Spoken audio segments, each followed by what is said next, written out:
21শে জানুয়ারি ত্রিপুরার পূর্ণ রাজ্য হিসেবে স্বীকৃতি পেয়েছিল। 2024-এর ত্রিপুরা রাজ্য পূর্ণ দিবসের 52 বছর পূর্তি উপলক্ষে এশিয়ান টাইমসের পর্দায় একটি বিশেষ প্রতিবেদন। ত্রিপুরার ইতিহাস সর্বদাই গৌরবপূর্ণ ছিল।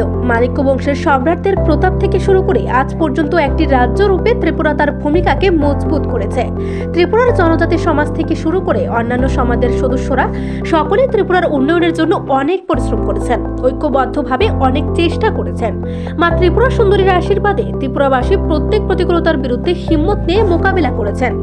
ত্রিপুরা আজ উন্নয়নের যে নতুন দিগন্তে পৌঁছেছে, নতুন লক্ষ্যের দিকে যেভাবে এগিয়ে চলছে, এতে ত্রিপুরার জনগণের ভাবনা চিন্তায় পরিপক্কতার অনেক বড় অবদান রয়েছে।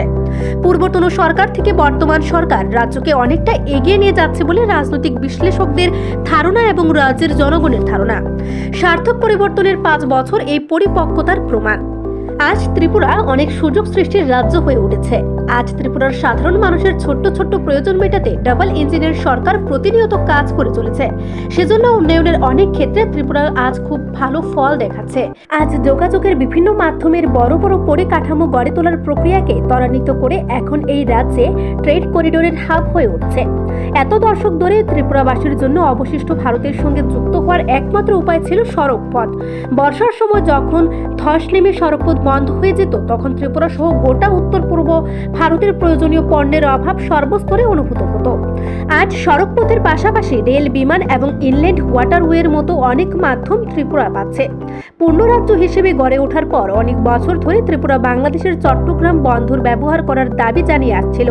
ডাবল ইঞ্জিনের সরকার এই দাবি পূরণ করেছে। যখন 2022-এ আখাউড়া ইন্টিগ্রেটেড চেকপোস্টে বাংলাদেশের মধ্য দিয়ে প্রথম ট্রানজিট কার্গো পৌঁছেছে, সেদিন রাজ্যবাসীর আনন্দের সীমা ছিল না।